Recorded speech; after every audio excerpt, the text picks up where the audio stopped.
Nadreen, Balochistan के ज़िला बार खान से अब्दुर्रहमान खेतरान को 3 लोगों के कत्ल में गिरफ्तार कर लिया है। अब्दुर्रहमान खेतरान कौन है और ये मर्डर होने वाले लोग कौन हैं, दिल दहला देने वाली एक दास्तान है जो हम सुनाएंगे आपको आज के प्रोग्राम में।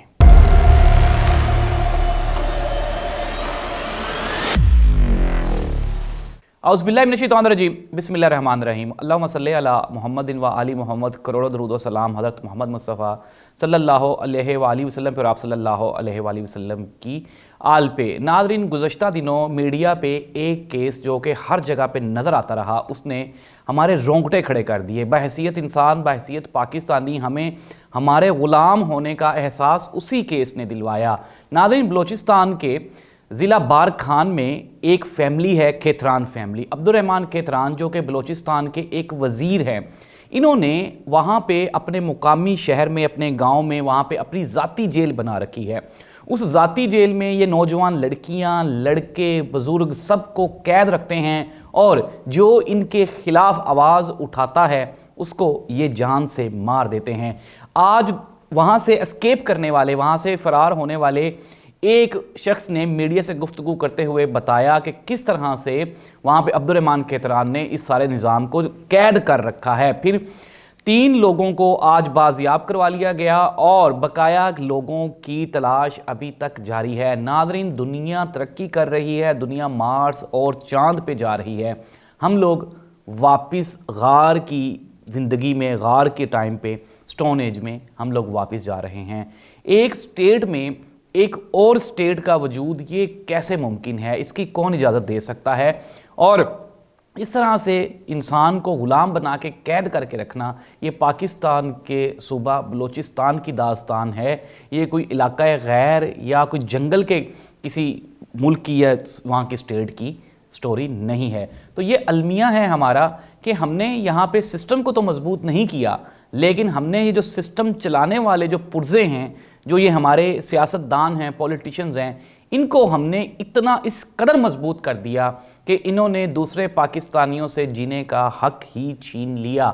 और यही वजह है कि आज भी हम कराची, क्वेटा, इस तरह की जगहों पे सफ़र करते हुए डरते हैं। एक मरतबा हमारा प्लान बना कि हम लोग, क्योंकि हम लोग घूमते रहते हैं, पाकिस्तान देखने का शौक़ है, तो बलोचिस्तान जाने का भी इश्तियाक हुआ कि चलें वहाँ पे जाते हैं, घूमते फिरते हैं। लेकिन वहाँ पे ज़िम्मेदार दोस्तों ने मशवरा दिया कि अभी वहाँ पे जाने के काबिल हालात नहीं है। नादरीन, बलोचिस्तान में ना ही तो कोई खाना जंगी है और ना ही वहाँ पे कोई तालिबान हैं, लेकिन वहाँ के जो मुकामी जालिम बलोच सरदार हैं, जिनकी स्टोरीज़ हम लोग सुनते रहते हैं, उनका क्राइटेरिया यही है जो हमारे सामने आया। और इस तरह से हम लोग एक ऐसा इंसानी जुल्म और ज़्यादती बर्दाश्त करने के ठहरे जिसके लिए हम अपने आप को जितना भी मुर्दे इल्ज़ाम ठहरा लें वो कम है। तो नादरीन, ये थी जुल्म की दास्तान। अभी ये अपने इख्तिताम को तो नहीं पहुंची। अब होगा कि अब्दुर्रहमान खेतरान साहब जो कि गिरफ़्तार हो गए हैं, अब अदालत उनके ख़िलाफ़ सबूत मांगेगी और सबूत की अदम दस्तयाबी पे पहले उनकी ज़मानत होगी, फिर उनके ख़िलाफ़ जितने भी केसेस हैं वो सारे के सारे ख़त्म हो जाएंगे सबूत की अदम दस्तयाबी की वजह से। और चूँकि हमने पीछे भी देखा है कई बड़े बड़े केसेस जो कि बहुत हाईलाइट करता है मीडिया, एक मरतबा ज़िम्मेदार बाअसर शख्सियात को गिरफ़्तार भी कर लिया जाता है, लेकिन फिर हमारा ये जो कमज़ोर निज़ाम इंसाफ है, अदल का जो कमज़ोर निज़ाम है, इसके तहत इसमें इतने सुकम हैं, इतनी कमज़ोरियाँ हैं कि यहाँ पे ताकतवर और बाअसर जो ज़ालिम लोग होते हैं वो बाआसानी यहाँ से बाहर निकल जाते हैं। यही वजह है कि आज हम तीसरी दुनिया के लोग कहलाते हैं। यहाँ पे इंसानी हकूक़ और इंसानी आज़ादी वो नाम नेहाद हो के रह गई है। अगर हम बात करें दूसरी दुनिया की या डेवलप्ड कंट्रीज़ की, तो वहाँ पे हम देखते हैं कि एक ताकतवर इंसान को भी वही हकूक़ हासिल हैं जो एक गरीब आदमी को। जब हम बड़ी दुनिया के साथ चलने की बात करते हैं, दावा तो हम करते हैं कि हमारे मुल्क में इल्म और तालीम फल फूल रहा है, लेकिन उसकी मिसाल हमारे सामने इस तरह से आ जाती है और फिर हमारा जो ग्राफ है वो हमेशा नीचे की जानिब चला जाता है। कई केसेस ऐसे हो चुके हैं जिसमें बाअसर शख्सियात इन्वॉल्व थी और फिर वो बासानी इस सिस्टम को चकमा दे के निकल गई। नादरीन, असल में निज़ाम की ख़राबी की एक वजह ये भी है कि पाकिस्तान और इंडिया जब तकसीम हुए तो पाकिस्तान के हिस्से में क़ायद-ए-आज़म मोहम्मद अली जिन्ना साहब जैसे एक शानदार लीडर आए और उन्होंने صرف اپنی محدود جو 8 مہینے کی ان کی زندگی تھی اس میں انہوں نے جتنی کوشش وہ کر سکتے تھے اسٹیٹ کو اپنے پاؤں پہ کھڑا کرنے کی وہ انہوں نے کی. اور پھر ہم نے دیکھا کہ وہ لوگ جو کہہ رہے تھے کہ پاکستان ناکام سلطنت ہے، ناکام اسٹیٹ ہے، یہ فلاپ ہو جائیں گے، ناکام ریاست ہے، تو پھر ہم نے دیکھا کہ 8 ماہ کی جد و جہد کے بعد، کوشش کے بعد قائد اعظم محمد علی جناح صاحب نے اس ملک اور قوم کو اس قابل بنا دیا کہ آج 75 سال گزر جانے کے باوجود، حالانکہ ہمیں اس ملک پہ قابضین نے دونوں ہاتھوں سے نوچا ہے، لیکن پھر بھی 75 سال گزر جانے کے باوجود آج ہم قائم و دائم ہیں اور کھڑے ہوئے ہیں.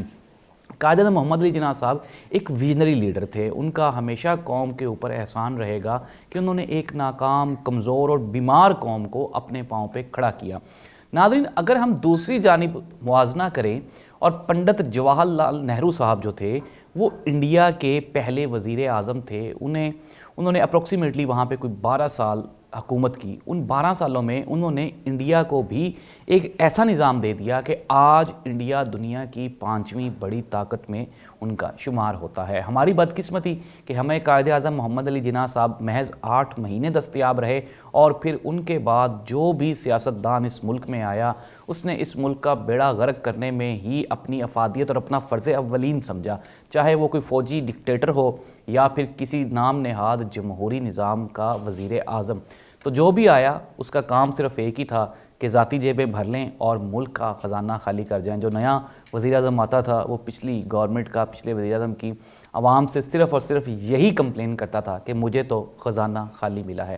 ناظرین، خزانہ تو خالی سیاستدانوں نے کیا، لیکن انصاف کا نظام وہ کیوں خالی ہو گیا؟ اس میں کس کس کا کردار ہے؟ ہم باحیثیت قوم کہاں کھڑے ہیں؟ یہ جب تک ہم سب لوگ اپنا موازنہ نہیں کرتے، اپنے اپنی جگہ پہ ہم لوگ صحیح نہیں ہو جاتے، اپنے جواب دہ نہیں ہو جاتے. ہم یہ چاہتے ہیں کہ دوسرا نظام سارے کا سارا ٹھیک ہو جائے، درست ہو جائے، لیکن مجھ سے کوئی بھی نہ پوچھے، کوئی بھی یہ نہ کہے کہ میں ریڈ سگنل پہ کھڑا ہو جاؤں، کوئی یہ نہ کہے کہ لائن میں آ جائے.